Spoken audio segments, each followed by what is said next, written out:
Singing with God's people. You know, that feeling of, I could picture right now singing Hilltops of Glory, and it was like the greatest part of my week, right?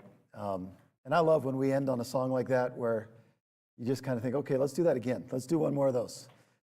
God is so good and gracious that even as He's asked us to praise Him and honor Him and glorify Him, look at how much He gives back to us, like to allow us to have this time together, to experience that together and enjoy the things that are of God. So I appreciate all of you being here today, putting your time into that and your hearts into that. I think honestly, what's going on as we go through songs like that, what hits me is not, oh, everybody hit the right note and everybody sang it the right way. I think what happens, if you guys will think back to just moments ago, we were singing in the Spirit, God's here with us, and that's just bigger than anything you did all week.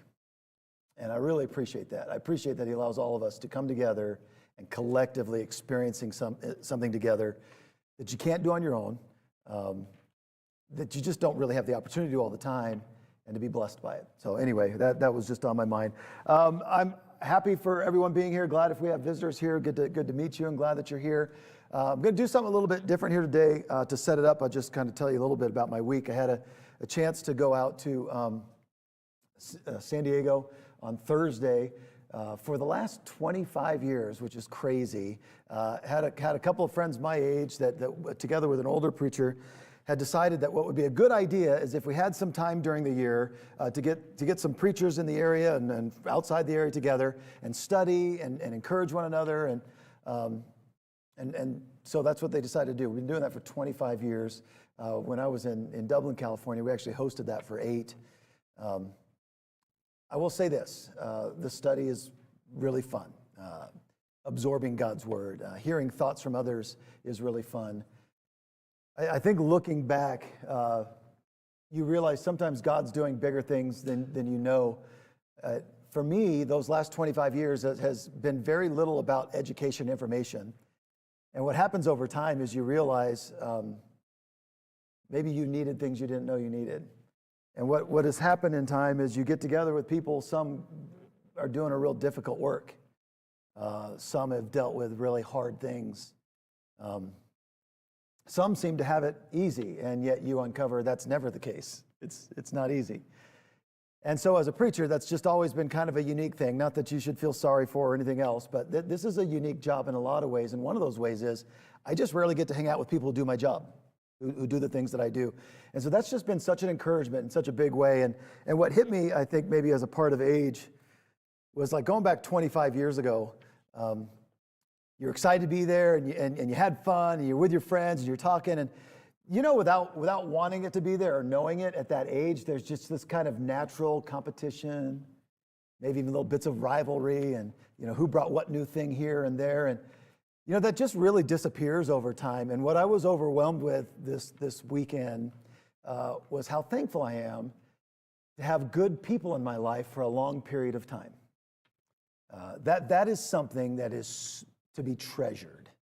In fact, in your own marriage, whatever your day, hey, maybe you guys had a bad day. I don't care. We're not judging. But know this, however bad it is, you have a longtime friend there, and you can't make a new one like that real quick.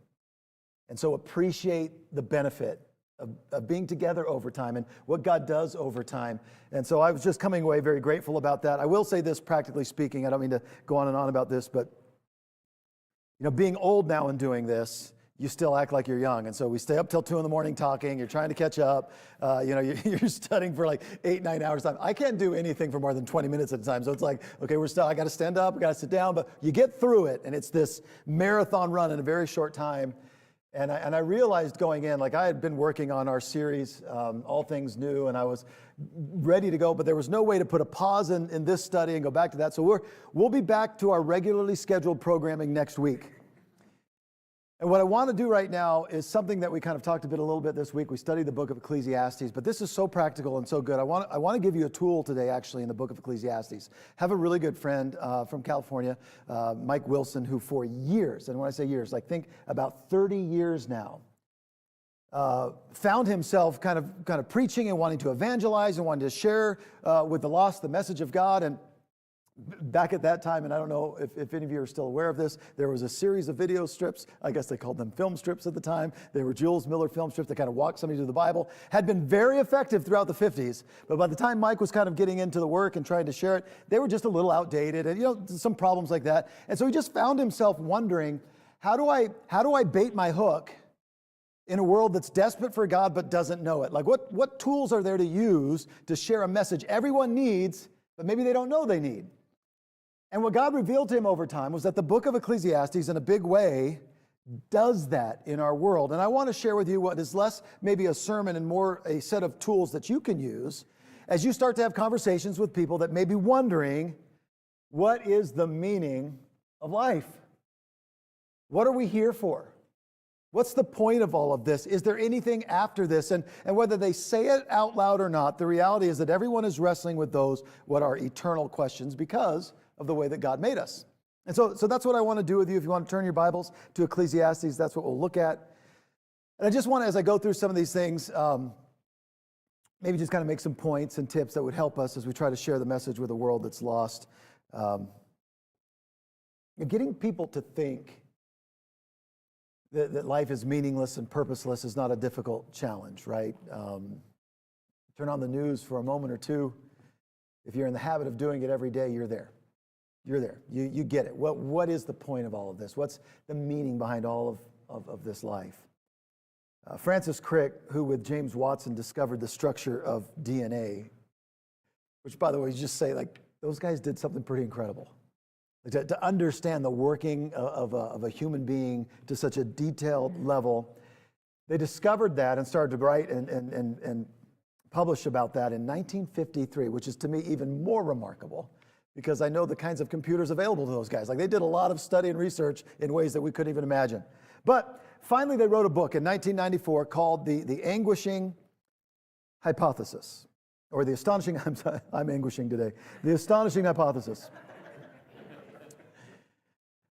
The title is The Scientific Search for the Soul, which had every Christian interested, right? Like, these guys have figured out the inner workings of a human being, and they've got this book put together about the inner workings of the human soul. And in it, this is what he argues. You, your joys, your sorrows, your sense of personal identity and free will are in fact no more than the behavior of a vast assembly of nerve cells and their associated molecules. And that's depressing. That's empty. That's despairing. In fact, what I have found in dealing with people in this world, even those as far away from God as you can imagine, that because of the way that they were formed and created in the image of God, we all know intuitively there's got to be more to life than that. There's so much more going on. There's got to be something more. And I just believe that why Ecclesiastes becomes this great approach to bringing people into the understanding and concept and then relationship with God is it answers those questions. You just know the world's not answered right. And so let's kind of look into that together. Ecclesiastes just kind of forces the issue. And it does it in a really interesting way. I read one commentary that said Ecclesiastes is the first protest literature. It's just like, what's the point? What's this about? We won't take it anymore. You kind of hear some of that as you begin to get into this book. And so let's look at chapter 1 together. And really what's going on, and this is kind of the point of this section here, is we're going to look at the cyclical nature of life. Life is just kind of season in, season out, and it's just on repeat. And it's very much so less random than you would think. The problem is, in all of these cycles, you begin to wonder, what's the point? And clearly, that's what Solomon was thinking. The words of the preacher, verse 1, the son of David, king in Jerusalem. I just point out, people don't have to know a whole lot about the Bible to know that that's a really big bio right there. This is a guy, if you want to look at him, had more wealth, had more of everything than anybody you could compare him to in our world. And I know we've got some people who are insanely wealthy, who have done some incredible things. But just a quick read on Solomon tells you this is somebody incredible. And it's more than just this man. What Solomon leans into here is he's the son of David. Which, if you know anything about the Bible, it doesn't take a long read to know this is kind of a big deal too. So the source of this is coming from someone with incredible wisdom, who had an incredible heritage, and is the king in Jerusalem. Vanity of vanities, says the preacher. Vanity of vanities, all is vanity.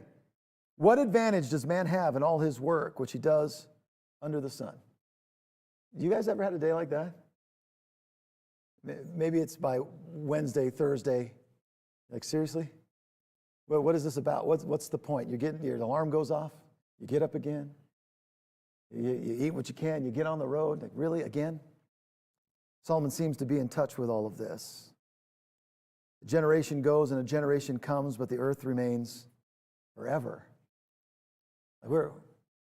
We're hamsters in a cage. We're going and going and going. And in the end, when you look around, what's changed around you? The mountains are there. The ocean's there. Like, this is here, and we're just spinning and turning.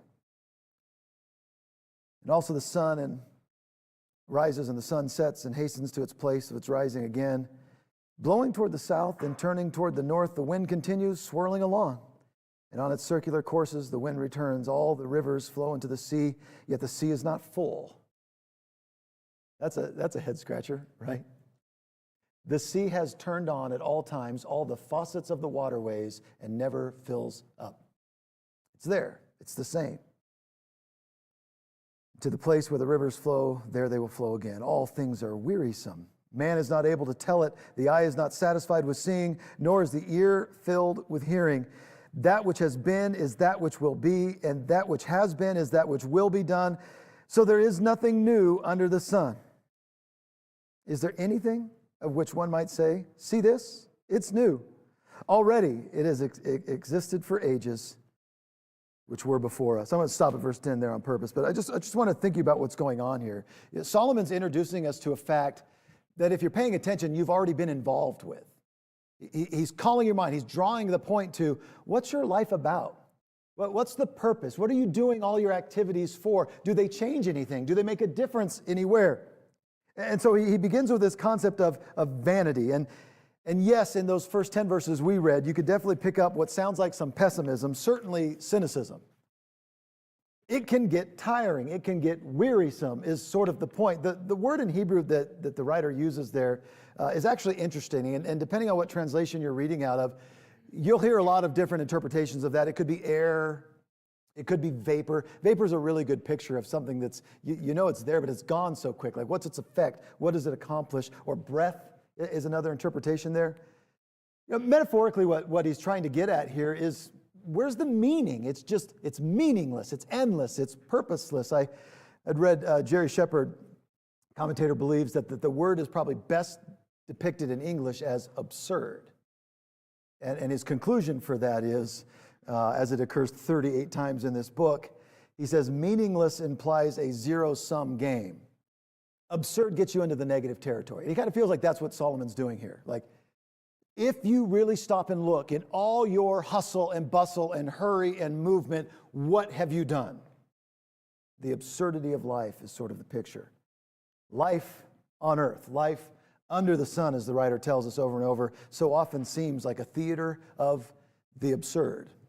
In my own experience, we tend to see that always in others, but very rarely stop to think about the absurdity of our own life. And that's what Solomon's calling us into here. Life is an unsolvable puzzle, intellectually, emotionally, psychologically. Like, who's really figured out all the right buttons to hit and the answers to give? And so if that's the case, if that's what we're looking at, the question becomes, how do you make sense of all of this? And so first, the author asks the million-dollar question in verse 3, essentially, why are we here? There's something in the way this cyclical nature kind of repeats itself that you got to step back and ask, what's the point of being here? And then he states the never-ending cycles of generations coming and going in verse 4, and illustrates that by three natural phenomena. Verse 5, the sun rises and the sun sets. And what do you think is going to happen in the morning? On repeat. It goes and it goes and it goes. At verse 6, the courses of the wind. You think it's random, it's coming. You can pretty much count on all that. There's a place it goes, it runs, and it comes back to again. And then the system of evaporation in verse 7. And what he says in all of that, and just kind of observing how the world works, is that there just seems to be like we're on this endless track. Running, running, running, but where are you going? What are you getting to? What is the point? Where do you end up? And so the concept kind of is followed out, especially as you look, you kind of jump ahead to chapter 3, verse 1 through 11. This never-ending cycle is just kind of fully developed in seasons, this picture of seasons. And I like the idea that there's balance in seasons. Like life is never just one thing. It's this and it's the opposite of this, and just kind of in rotation, all these different seasons. If that sounds familiar to you, I will tell you, the Birds in 1965 ripped that off from Solomon. There is a season. Turn, turn, turn. This is life as you look at it.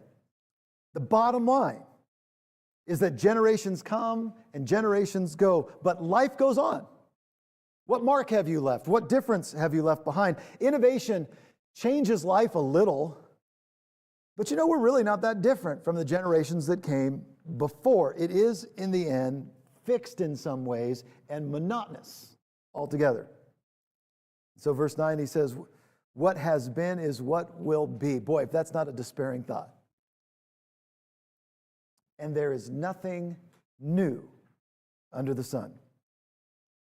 And even with the passing of time, life is just business as usual, doing what we've always done. And so we say, been there, done that, again and again in the course of life. Moreover, among those who are still to come later, look at verse 11 now of chapter 1. There's no remembrance of earlier things, and also of the things which will occur. There'll be no remembrance of them among those who will come later still. I sometimes like to kind of just stop and think about that verse. And if you're talking with someone who's kind of struggling or wrestling with the meaning of life, there's a really kind of make them see it question. You think what you're doing is making a big impact here? You think this really matters? You think this is what your life is all about? Let me just ask you, what was the name of your great-great-great-great-great-grandfather? Now, I know that everybody's into genealogies now, and so 1 in a million will know that. But most people don't know that. In fact, if someone wants to tell you they know, you can ask them, well, what was their hobbies? What was their favorite color? What difference did they make? You see, in the end, all things are forgotten. We do what we're doing here on earth, and it won't take long, and people won't remember it anymore. And if that's true, think about where you are. What are the chances of your great-great-great-great-grandchildren knowing who you are? It's just the way this life works. And so we're spinning our wheels here on earth, only to be forgotten, no matter what you do, by those who come after us. And if that's true, then why are we here? What's the point of all of this? And so I want to take you into chapter 2 here, and we'll look at this together, kind of show you the next step here in Solomon's progression. I won't go through the whole book. We're just going to kind of do here and then jump to a conclusion. Solomon then kind of goes into chapter 2 with the emptiness of preoccupations. Like if you're going to make your life mean something, what's the human thing we all do? We're going to find a way to occupy our time and pretend that has all the meaning of the world in it. And it can be a hobby, and it can be a job, and it can be a relationship. And what you need to know about Solomon is he tried them all. There's nothing new that you could try that he didn't try, and it's bigger than that. He tried it with more enthusiasm, he tried it with more wealth, and he tried it with more passion than you could bring to the table. And so here's what it looks like for Solomon as he tries to find a way to preoccupy his life in something to possibly find meaning. Chapter 2, verse 1. I said to myself, come now, I will test you with pleasure. Enjoy yourself. And behold, it was futility. I said of laughter, it is madness, and of pleasure, what does it accomplish? I explored with my mind how to stimulate my body with wine while my mind was guided me wisely, and how to take hold of folly until I could see what good there is in the sons of men to do under heaven the few years of their lives. I enlarged my works. Fun doesn't work? Pour yourself into work. Work's fun.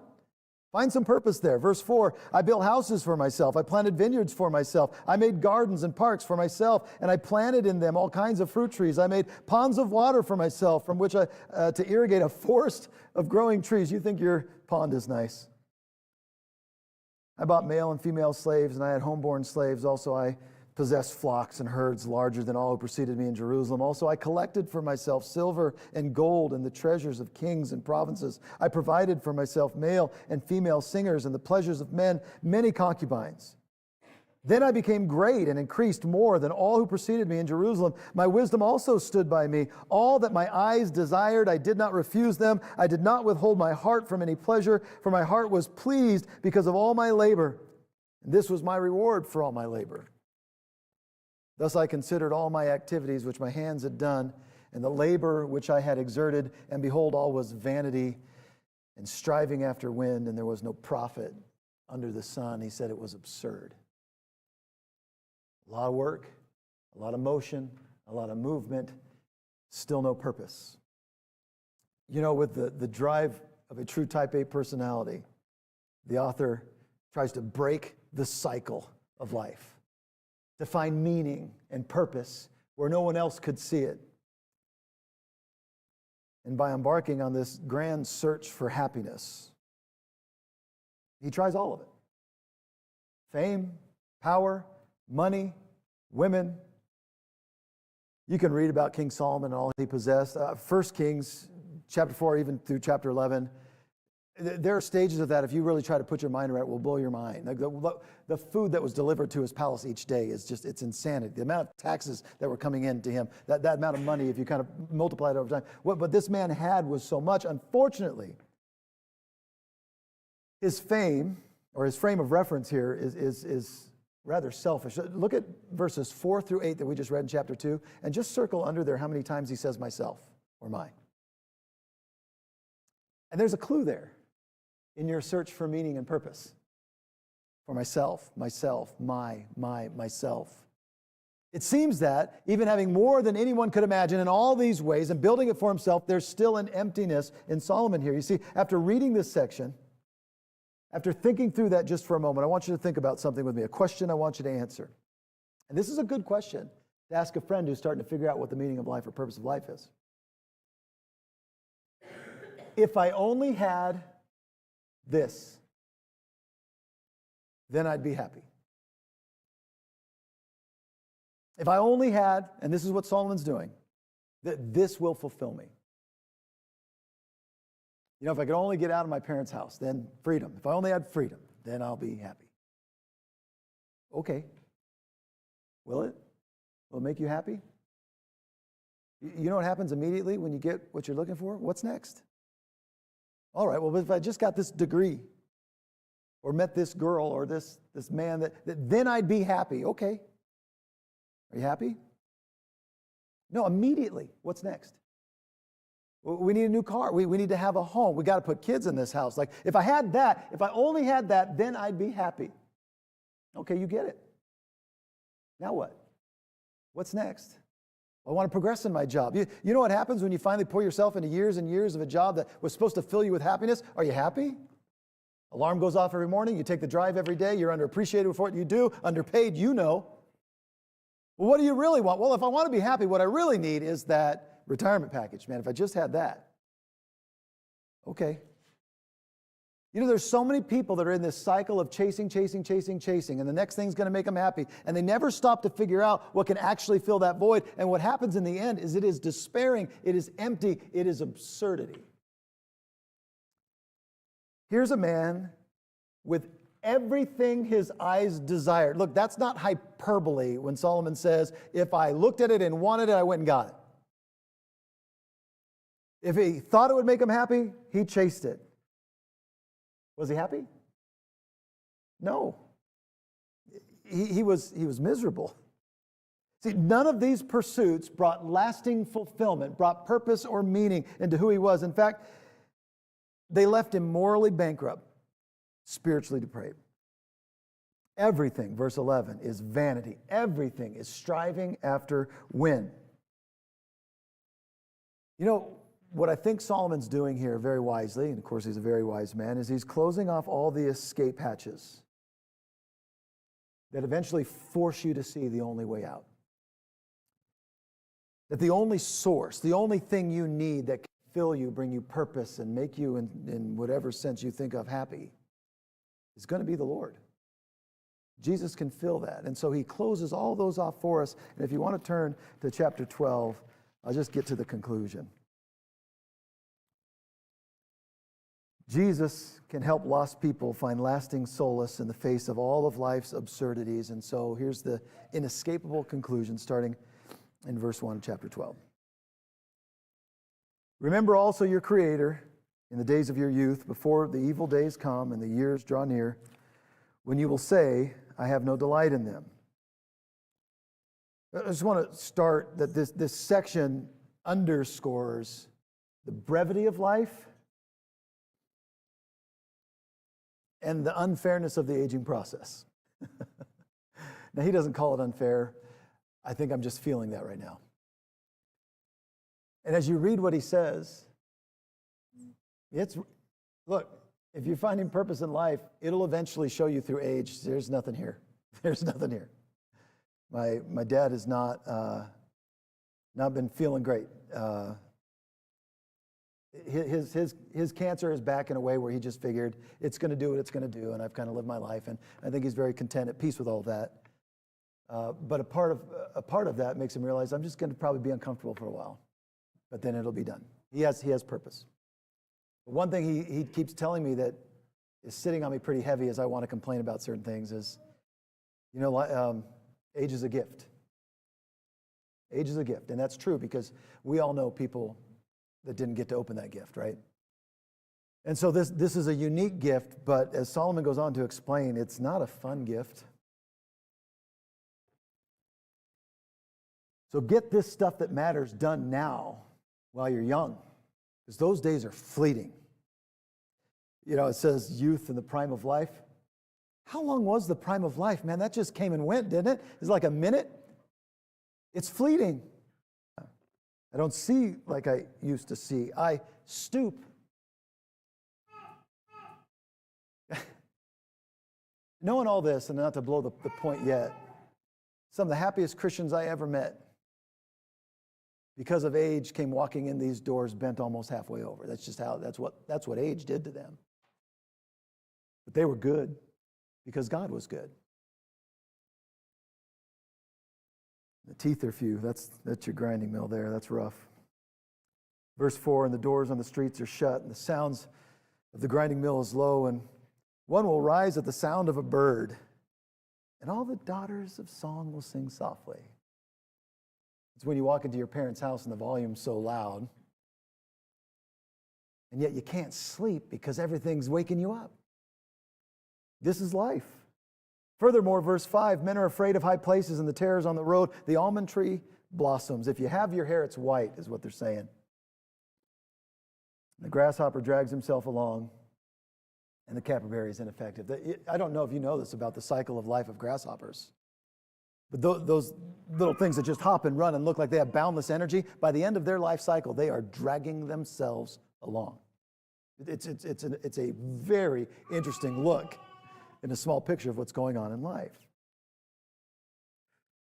For a man goes to his eternal home, while mourners go about in the street. Remember him before the silver cord is broken and the golden bowl is crushed, the pitcher by the well is shattered, and the wheel of the cistern is crushed.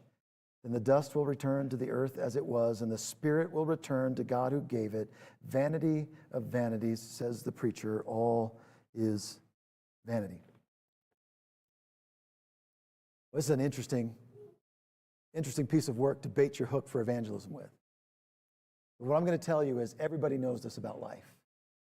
Everybody wants their life to matter. Everybody wants their life to have purpose and meaning.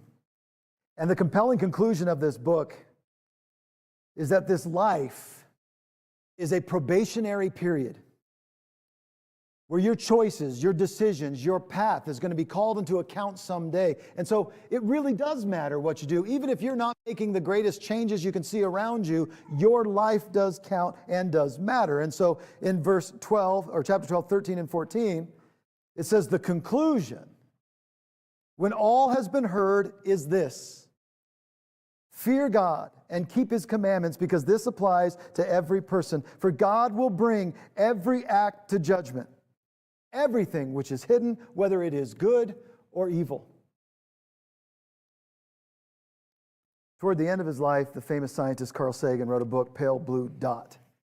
And from the beginning pages of that book, he's alluding to the Voyager spacecraft that as it kind of sailed off into outer space, projected billions of miles into space, began to send back pictures of where we live, this great big Earth, the pale blue dot. Sagan argues, and I think it's interesting, that we think we're accomplishing so many things here, so many important things, and really looking back at this pale blue dot, how could that be true? We're nothing but ant-like creatures on a pale blue dot in a vast universe so big that it staggers the imagination. Moreover, he argues, there's no one to come and save us from this. If you take God and a judgment day out of what this life is, he's absolutely right. There's no one to save us from it. There's no point. But if you remember your Creator being made in his image, if you can see in the world around you his design and his purpose and all the function of order, and understand that this is not all just for his entertainment, but for a chance to bring us close, and there's a judgment day that's coming. If all those exist, then Sagan's dead wrong.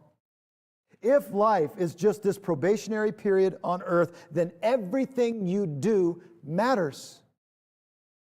Just not in the ways you maybe want it to. It matters to the way you arrange your soul. It matters to the way you arrange your family. It matters in the way you arrange eternity by living in a way that honors the God who made you. Fear God. Keep his commandments. This is the whole duty of man. And yet Christians, even in this area, we fail miserably, don't we? You see, the rest of the story is that God has launched the most comprehensive rescue operation in the history of the world. He sent his Son as our Savior so that what was broken could ultimately be fixed, that God grants us life and breath and has invested life into us with infinite purpose and meaning. And he cares enough to leave us a blueprint to follow, as well as a plan of salvation to drive our desires back to God, to fill our lives with purpose and with meaning. And I wanted to share just kind of some thoughts from Ecclesiastes, because that's something you can bring a friend or neighbor into that they can understand pretty quickly. And the end, what you're left with is, what are you going to do with God? He's the only place to find meaning and purpose in your life. And what that looks like, if you want to go kind of into what a next study would be, is the Gospel of John. All the portraits of who Jesus Christ is, God in the flesh, God come to this earth, God come to rescue us. There's an answer to all these things. So remember your Creator, you young people in the days of your youth. Life doesn't get more fun with age, it's just what it is. But you know what gets you to endure anything? Having meaning and purpose in your life. I'm so thankful to God for my time spent here. And I look forward to a day when I get to be where he's prepared for me to be forever. If you're not a Christian this morning, I just want to give you the opportunity to respond to the gospel. You've probably, if you're at this point, been thinking about your relationship with God. And at some point, you need to realize that no one's going to do that for you. There's a choice here. God is all about freedom and choice. Now, he would really like for you to make the right one. And I hope that you've seen enough in God's people and in his word to know what the right one is. Choose the Lord. Put on Jesus Christ. He'll give you meaning in your life throughout its course. If you're ready to put him on in baptism, you can let us know. If you're here and you need our prayers, I want to extend that opportunity as a real lifeline. You can ask for the help you need spiritually from a group that wants to go to God and seek answers. If we